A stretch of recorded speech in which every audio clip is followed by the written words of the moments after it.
राज्याचा जो नकाशा आहे तो नकाशा कुठेतरी फुटण्याचा प्रश्न झालेला आहे, त्याबद्दल काय ना? मग तुम्ही प्रेस कशासाठी आहात? तुम्ही का नाही आवाज उठवत? हे अतिशय सिरियस मामला आहे. तुम्ही हे उचलून धरायला पाहिजे.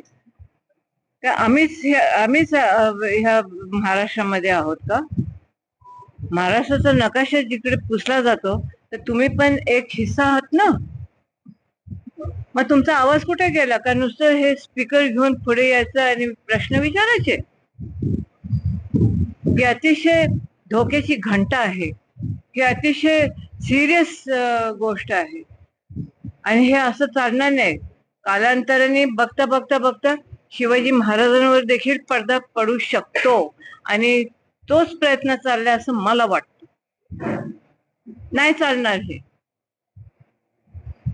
शिवाजी महाराज जोपर्यंत ही पृथ्वी आहे, जोपर्यंत सूर्य आणि चंद्र आहे, तोपर्यंत शिवाजी महाराजांचं नाव तेवत राहील आणि सगळ्यांच्या नसानसामध्ये, अंगांगामध्ये, त्यांच्या हृदयामध्ये शिवाजी महाराज जे विराजमान झालेले, त्याला तुम्ही हात लावू शकत नाही.